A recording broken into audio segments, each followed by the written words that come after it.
and intellectual sciences were Persians. Thus, the truth of the statement of the prophet becomes apparent. If learning was suspended at the highest parts of heaven, the Persians would attain it.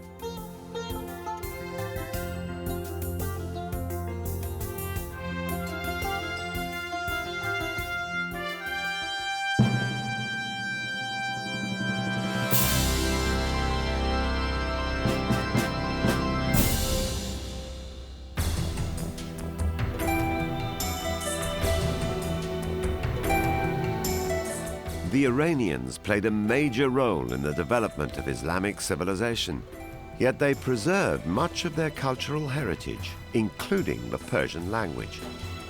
As a result, by the second half of the 9th century, a number of local dynasties that emerged in the eastern part of Iran, mainly in the Khorasan region, became the proponents of Persian poetry and literature.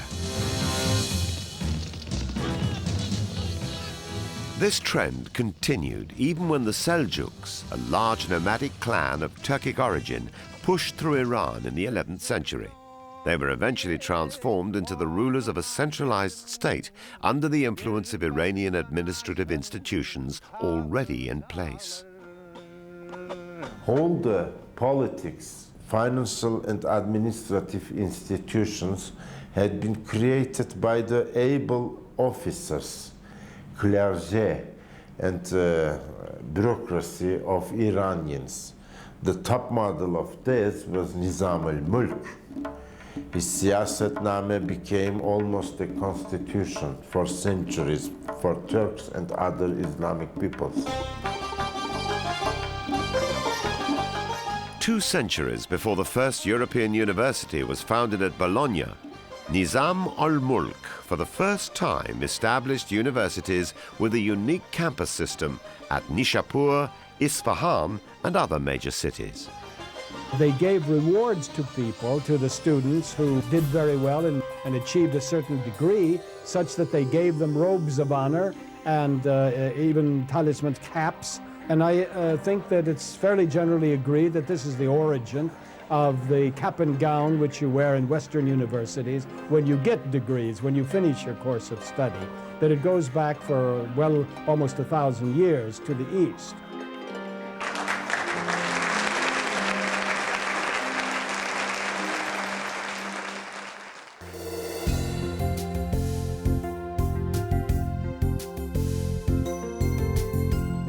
Persian poetry is unique in the world for its depth, richness, and creativity, and there is an intimate mingling of Persian mysticism and Persian literature.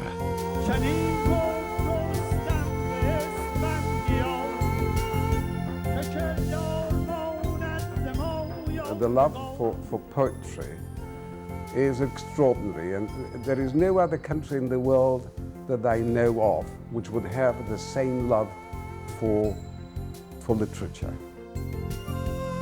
The greatest monument of Persian epic poetry is Ferdowsi's masterpiece, the Shahnameh, or Book of Kings, comparable to Homer's Iliad. 1,000 years after its creation, the Shahnameh is still easily understood by the Persian-speaking general public.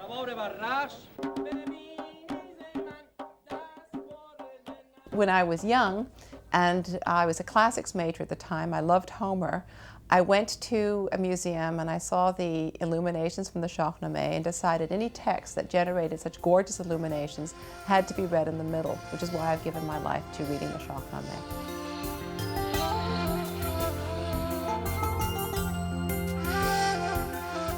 Sophistication and sublimity finds no limit in the Iranian miniature paintings, which usually adorn the dazzling manuscripts of Iranian poetry. When one reads a page or two of Nizami's, he immediately feels an inclination for painting. Since Nizami had an extraordinary talent for storytelling and imagination, in his works, color, movement, and story are all visualized. In fact, in all 4 essential features of the art of the book, calligraphy, bookbinding, illumination, and illustration, the Iranian artists reached the peak of perfection. in the art of the books, there's a very precise construction in the beginning, you see.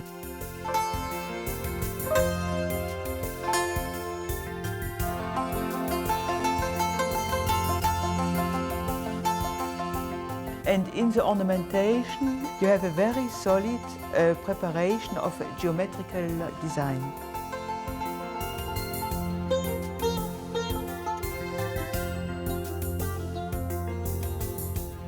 Selection of the style of calligraphy and the type of pen itself for each text was an art in itself.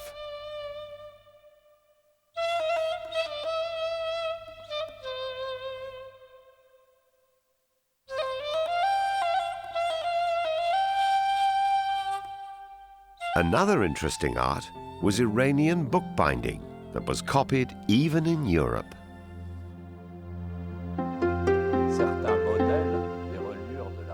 Certain Renaissance Italian bookbinding done in Venice was in fact copied from the method prevalent in Iran. And it's even possible to say that the bookbinder himself was from the city of Tabriz in Iran. This is one of the most exquisite methods in the West up to the present day.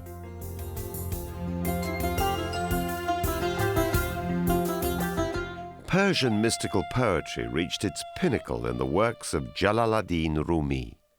Rumi's considerable intellectual and poetic skills infused his poetry with delight, ecstasy, and spiritual zest. His greatest work is known as the Masnavi. He was a person who was a great scholar. It was almost all the streams of Islamic thought before him flow into the Masnavi, but transformed mystically.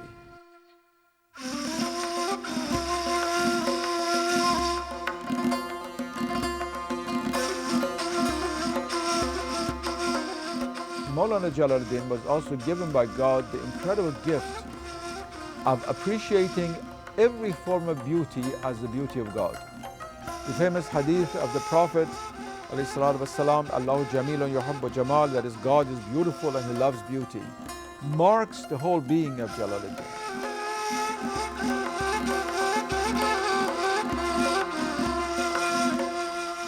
When we think of the most popular moralist in Persian literature, Sa'di comes to mind.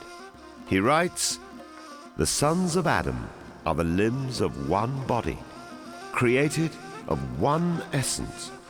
When time pained one limb, the others can find no peace. Thou, who hast no sympathy for the troubles of others, art unworthy of the name human."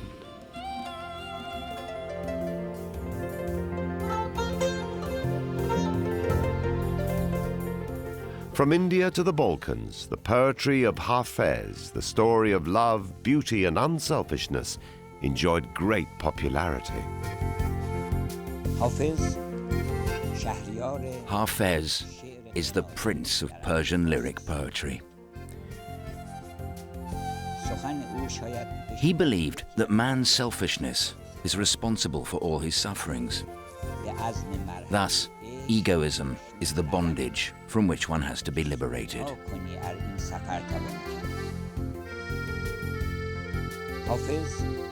What Hafez saw in his days was selfishness, misery, war, and bloodshed. Yet, like alchemy, he transformed these inputs into golden melodies and spiritual taverns of celestial wine. Be a passionate pilgrim of the pass of love, and behold what blessings shall come thy way in this journey.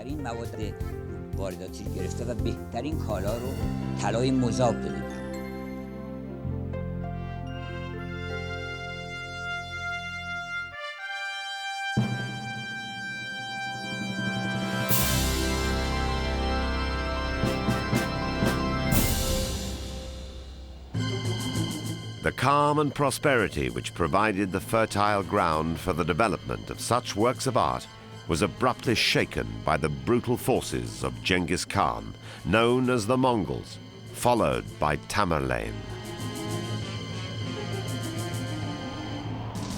In the 13th and 14th century, just like the strong winds from the east, 2 invasions almost destroyed the nation. But like a cypress tree, which bends to the ground in the wind and then returns, so did Iran and its culture. When you look at history of Iran, and suddenly you realize that constantly there were invaders coming. From the west, it was Alexander the Great and the Arabs. From the east, it were the Turks and the Mongols. You realize that Iran shouldn't have existed on the map of history for centuries, for millennia. It should have been wiped out completely because it is on the crossroad of all the civilizations and the battlefield for many armies. But Iran is still alive and kicking and well. How is it possible?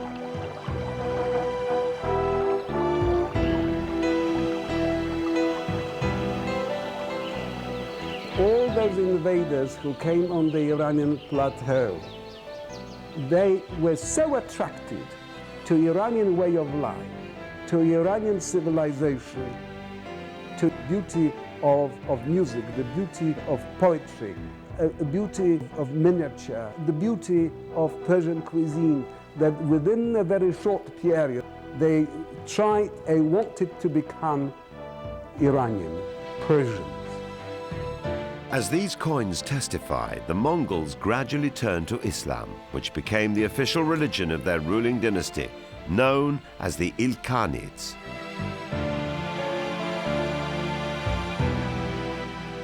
They, like the Seljuks, found out that they cannot rule without the help of Iranian ministers or viziers.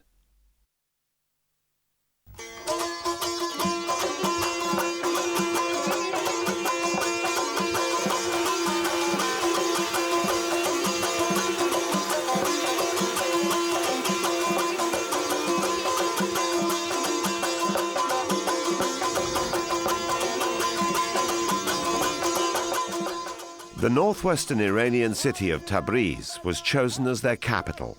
Marco Polo, who had visited Tabriz at that time, thus describes it. A great city surrounded by beautiful and pleasant gardens. It is excellently situated so that goods are brought to here from many regions. Latin merchants, especially Genoese, go there to buy the goods that come from foreign lands. Here, the famous Iranian vizier Rashiduddin Hamadani created an entire suburb called Rabi Rashidi, employing within it scholars, doctors, and craftsmen. Rashiduddin's Foundation Act for this city of science reveals that it was well planned and included 24 caravanserai or inns, 1,500 shops, 30,000 houses, and textile and paper manufacturing workshops.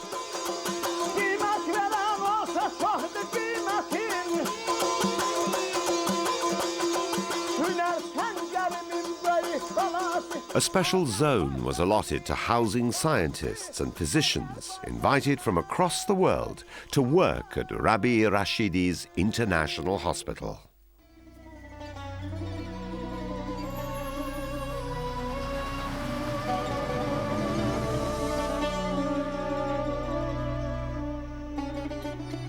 Beginning in the 13th century, colorful tile decoration becomes very prominent in the decoration of palaces in Iran.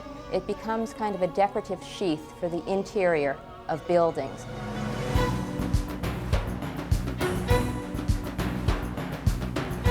This could be seen at Sultaniye, the landmark of the new Ilkhanid king, Sultan Muhammad's capital city. Now in ruins, it might have looked like this when it was intact.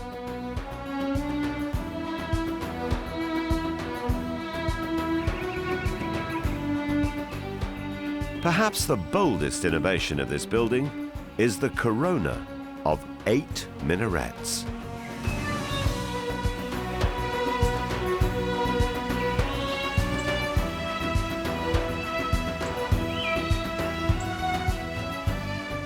André Godard thus described it. The blue dome, vivid and gleaming with its brilliant crown of minarets, seems to float in the sky. Here is a dome with a span of 80 feet, built solely of bricks, which stands simply by virtue of a perfectly conceived and constructed profile.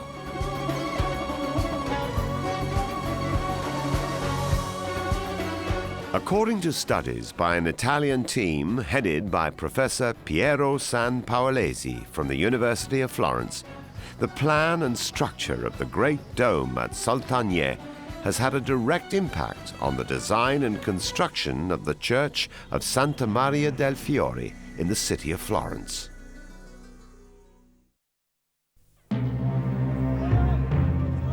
After the second wave of invasion by Tamerlane and the power struggle which followed by his successors, the country was divided between different sultans and petty kings. It was now the right time for the emergence of a unified Iran.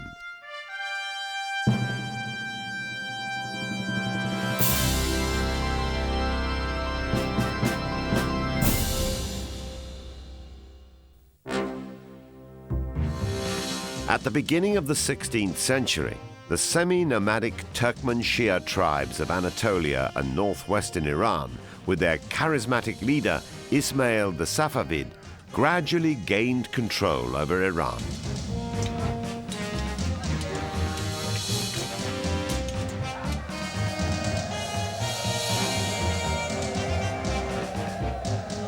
Subsequently, the extraordinary revival of Iranian civilization took shape, and an invigorating culture flourished.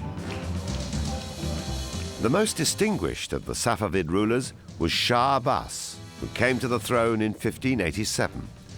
During his rule, an Englishman, Sir Robert Shirley, trained the Safavid army in the use of artillery. With this new force, Shah Abbas drove back the Uzbeks in the northeast and the Ottomans in the northwest. The Safavid rule was manifested by two important developments.